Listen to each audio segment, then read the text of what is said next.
Hello and welcome to another Push the Point video. We're here at my local game store, Bad Moon Cafe. I'm going to show you what it's like to play in a skirmish event.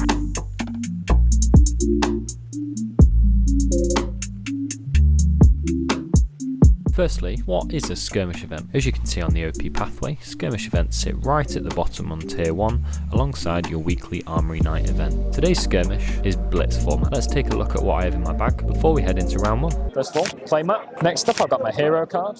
I've got some weapons. I've got a few pieces of equipment. I've got a few pieces of equipment here just to be able to counter wizards, for instance. I've got a bit of arcane barrier. And then I've got my 40 card deck.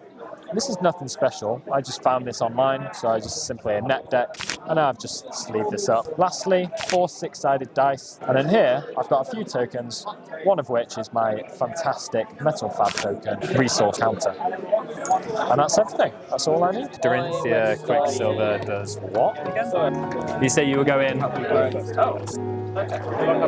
Yeah, good luck, dude. Block for 2 with my equipment. I'm going to play a Blood Rush Belly. I didn't realise it had to go again from this. Oh. Yeah, GG's. This is Ed. We've just had our first game of the day. How long have you been playing for? Well, I heard about the game when the first set was released in 2020 during the pandemic. Started playing a little bit around that time, just casually over the kitchen top. Eventually went to my first organised event during the Tales of Aria pre-release, which was 2021, I believe. Yeah. Surprised myself, did kind of well in it, and was just hooked. First time playing Dorinthia Quicksilver Prodigy. This is my first time playing Quicksilver Prodigy, yeah. Do you have a favourite hero then? It's definitely Dorinthia. Oh yeah? Yeah. Just Dorinthia regardless Definitely of the version. As a warrior, she can swing with multiple different weapons, which I think is great. I don't have the brain power to think about different heroes, so I'm learning now that to stick to one. Stick with one. Yeah. Do you have a favourite set? We'll see what happens with the new set coming out. Sure, Heavy okay. hitters. I'm going to spec on that, heavy hitters. Yeah, sure. If the new players join us, what would be your recommendation? Don't get put off by some of the negative rumours you might hear. Some people say it's really expensive. Okay. This came out in a £30 set, and the deck I played is basically that with a few extra cards, which you can pick up super cheap. Well, thanks for the game, man. Thank you. Well Yeah, played. good game. Good luck Thank for you. the rest of the day. Appreciate it. You too. 6. I will go first. 2 1s in a row. That's KO, baby. Oh, that feels bad. I've got no equipment now. This is so bad. Do you mind if I swap that? No. Dominate, go again if you don't defend with 2 cards. Okay, so Steve, that was a great game. Good fun. Really close. Lots of fun. How long have you been playing Flesh and Blood for then? I played as COVID was hitting, so just around 3-ish years. So Yeah. just slightly around that time. Favourite hero? Biased, I love KO. Yeah. I love KO. As a real hero, though, I'm a Dash fan. Is it safe to say that Bright Lights is your favourite set so far? Bright Lights was really good fun. It opened up a lot for mechanologists to change what we want to do in the game.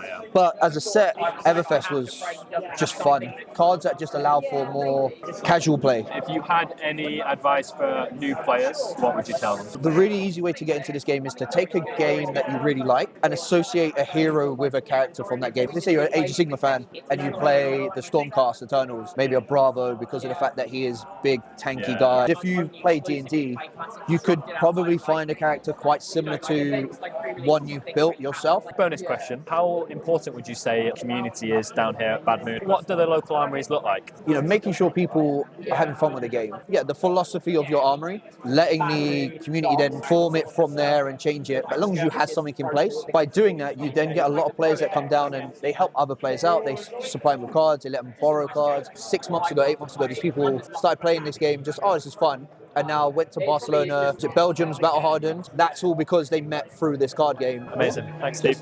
Pitch to go pulping, draw and discard, 6 with dominate. Arsenal and pass. Yeah, no, that's okay. Don't worry. This is crazy. Oh no. You got GG. That was nuts. Matt, how long have you been playing Flesh and Blood for?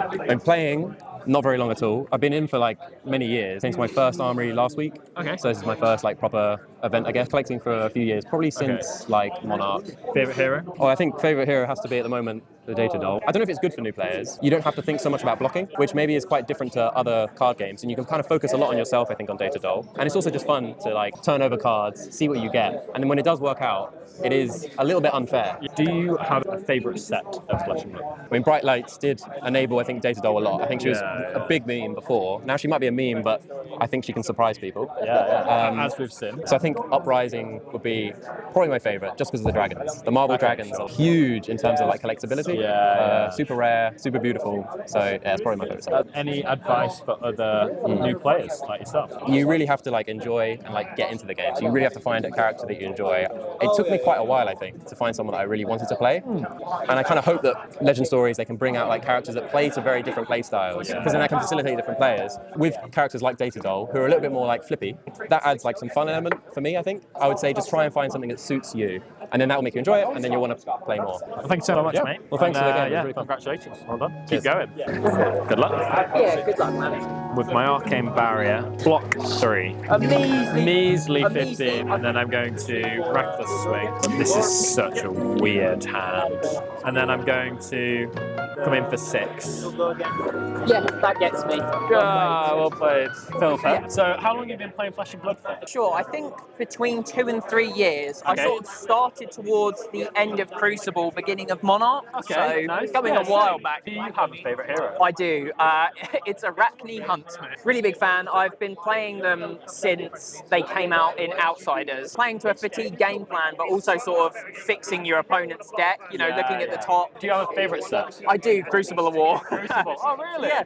I mean, it's the set that I started on, so it's obviously got the sentimental value for it. It also gave me one of my favourite young heroes, which is Benji, which is sort of the hero that I sort of really started the game on, so cool. got a lot of sentimental value to it for me. Do you have any advice for new players? I would personally say it's sort of a game of patience. It's got a lot of nuance to it, a lot of sort of more complicated mechanics like pitch stacking and things like that. A lot of people have said pick a hero and stick to it. I kind of agree. Learn the nuances of that hero, which then in turn will help you learn the nuances of the wider game. And then sort of down the line, you can then branch out and use what you've learned to play other heroes. Oh, well, thank you so much for your game. Hope you've had a good day. Yeah, it's been good. It's been good fun.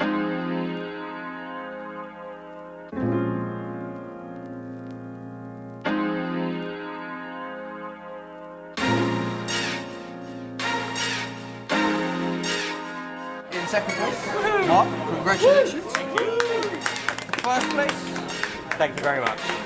Dyson, well done. Now the important one. And what? Yes. Thank you. Got what I wanted, Eddie. Enjoy the rest of your day. It's been a pleasure. What a great event. All 4 heroes that I played against are Blitz exclusive. It's a really interesting take. You don't often see that. Hopefully what you've got out of this video is that game stores are really welcoming. Everyone playing the game is just there for having such a great time. If you want to get into Flesh and Blood, get involved in your local armories, join in your local Discord. The UK Discord link will be in the description. On there you can find out what nights your local armories are being hosted on. Lastly, just to round us off, what advice would I give to new players? Go and pick up one of those pre-constructed deck boxes. They're a great starting point for any new player, and just start playing. Well, that rounds off today's video. Hope you found this one a bit interesting, a bit different. Make sure you subscribe. We also have a podcast hosted by Hamish, Simon and Tripp. You also find a Worlds vlog on there, events, streams, deck techs, interviews with key members of the community. I hope to see you at a local armory night sometime soon. Thank you very much.